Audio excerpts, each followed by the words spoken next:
Good morning, welcome back to the channel. Today is a workshop project, so let's get stuck in and make this shooting board.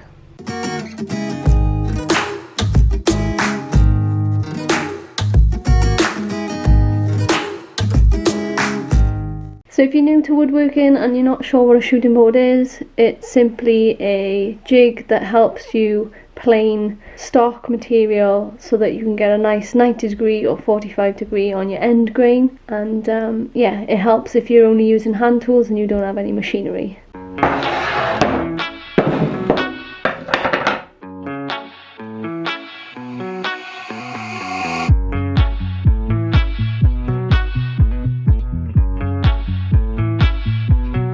So because this board is a little beaten up on the edge here and it's got a knot, I'm gonna just quickly do a rip cut all the way down, and then we'll use whatever's left for the wedges.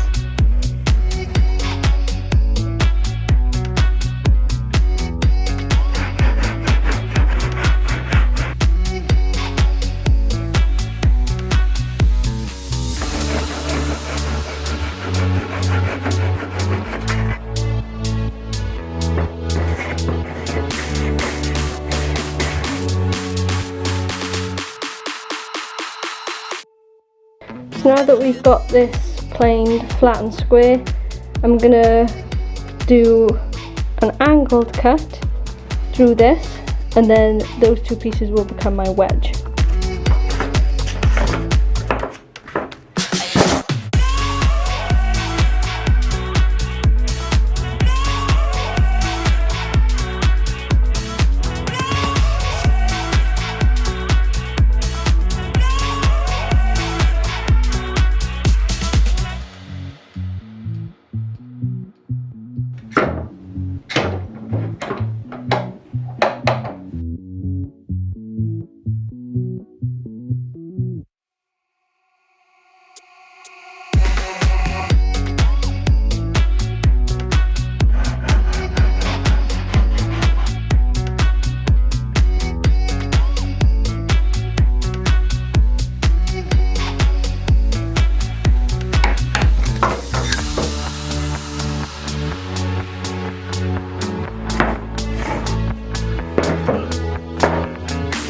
Now that we've got the wedges cut, I'm now going to clamp them together and plane the surfaces so that they're identical and they're flush.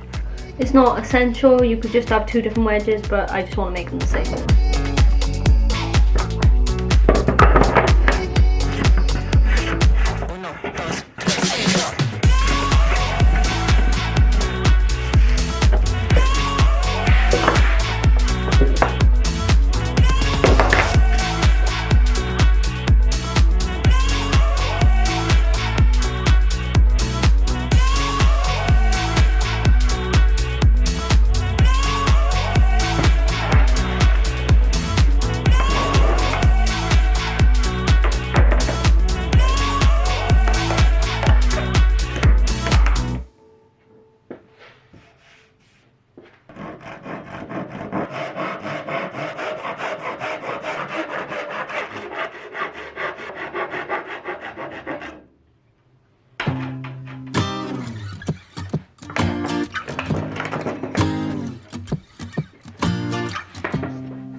Next step is to put the wedges onto this panel, and instead of just screwing these onto this panel, I'm going to route out a groove where these wedges can slide into. We'll label them so we know which one is which and that they're a snug fit. So we've got A and B.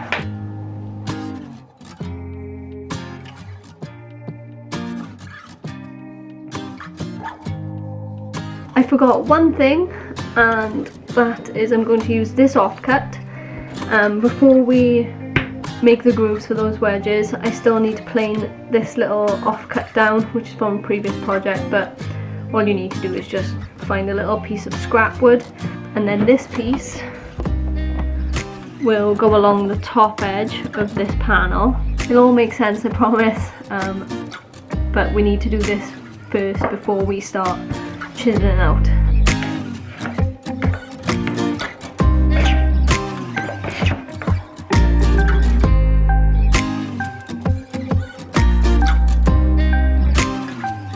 Now that we've got this piece cut, we need to go back to where we were, which is marking out for the wedges.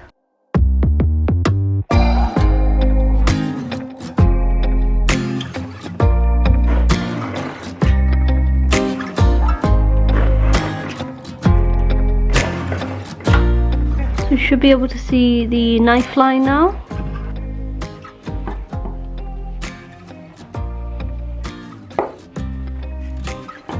So now you should be able to see we've got a nice clean edge that the saw will be able to ride against. So we'll cut this line and then we'll place this against the groove after we've chiseled some of the material away, and then we can scribe another line with a nice knife mark so we've got a nice tight fit. Good morning, today's a new day. Yesterday my battery died just as I was about to cut the rest of that groove here. So I had to stop just here, so we'll carry on from this point now and hopefully have this project finished by today.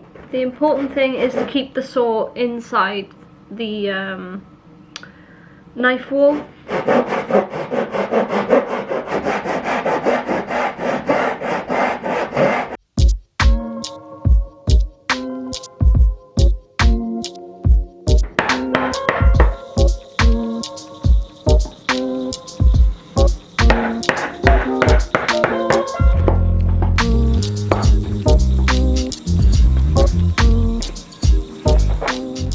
So I've got that mark. I'm going to line it up against this knife wall, like so.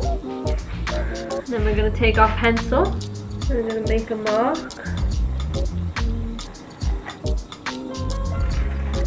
And then we're going to do the same as what we did last time. We get a knife. So I'm just going to do a light pass first and then we'll go deeper.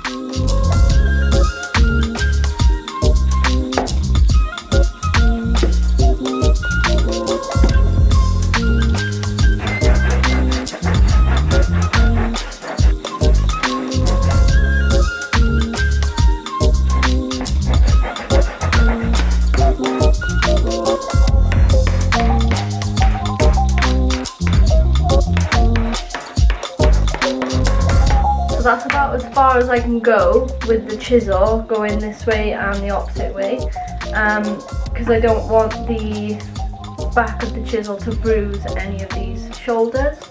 And then we will be using if you saw my latest vlog, you would have seen that I made one of these tools, and then this is what we'll be using to clear out the waste that's left in the middle and to get the bottom of this section nice and flat and to the same thickness, if that makes sense, to the same depth, sorry. So if you haven't seen that video, make sure you go to my latest vlog and you can see how I made this. If not, you can use whatever tools that you have to clear out this waste here, but this is what I'm going to use because I've made it and we're going to see how good it works.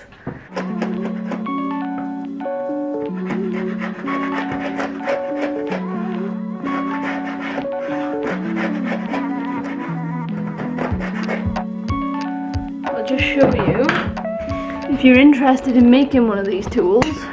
I find that it's working really well actually.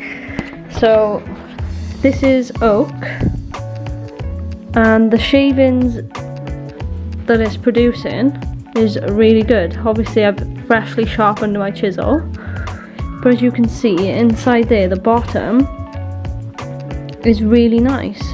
So we'll keep going all the way down to our line, so we've got a little bit more to go. But yeah, I would highly recommend making one of these.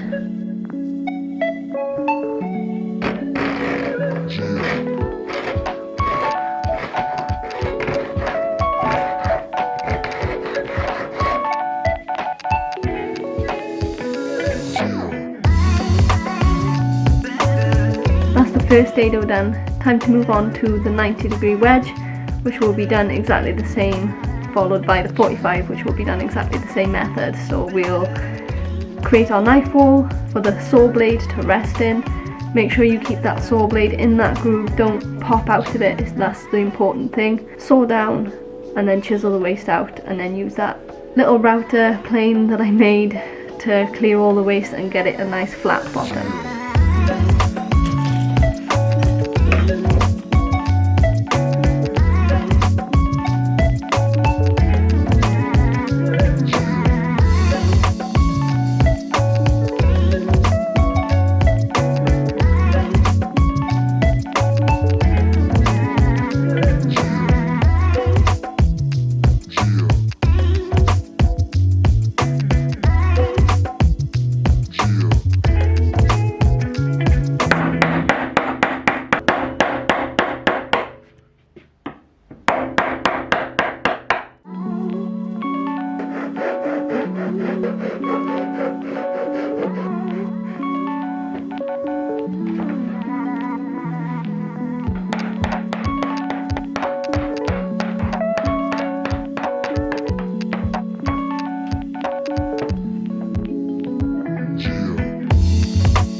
I'm not sure if I need another 45 going this way. If I find that I need 2 45s, I'll add that in at a later date, but I think one will be just fine for now. So let's move on to the last wedge, which is the 45. Get that nice and snug in there, and then we can attach the board to the backboard, which is the base. I'll quickly go through the 45 now, same method as the first two, and then we can hopefully try it out.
So I'm going to be screwing these panels together. The reason for that is just in case I need to make any adjustments in the future, I can just unscrew it and make those adjustments if needed. But over time I'll probably glue this down once I've figured out if this is going to work or not. So that's the reason why I'm going to screw this down, but if you make it when you don't have to, you can just glue it, clamp it, leave it overnight, and then it's done.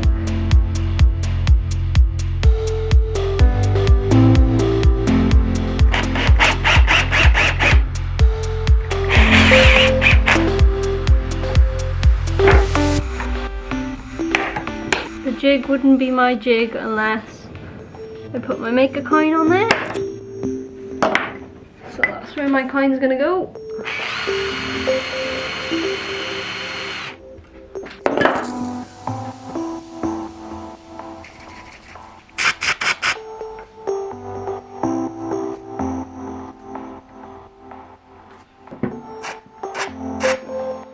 My maker coin's installed. I can't resist giving it a quick sanding, so that's what I'm going to do now. Then I'll put some wax on it, and obviously I'll show you the final shots of how it's going to work. But if you've made it this far, thank you very much. If you liked the video, please give it a thumbs up, it helps the channel out a lot. And don't forget to subscribe to see future videos like this one. For all those who are subscribed already, I thank you very much, and I will see you on the next one. Bye.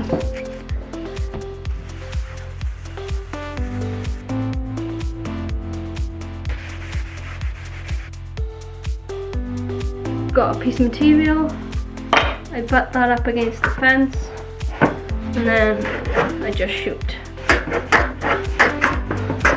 You can also do it the lengthways.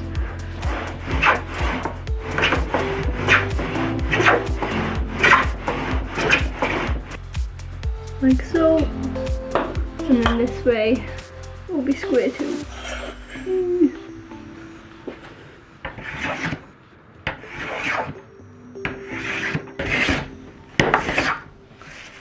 Allows me to do those shavings really easily, and I can then plane stock as thin as this, and I can go thinner again once I make some more wedges. And that's basically what a shooting board is. There's loads of different versions out there that you can do. I've just chosen to do this one because 1, it's fun, 2, I got to use my new router plane, which I'll be using all through this home series for anything that needs routing, and I've got some projects planned, as well as the part 2 of the gear station, which I'll be using this shooting board and my router plane. So make sure you stay tuned for that. And that's enough of me blabbing. I'm gonna go. Bye.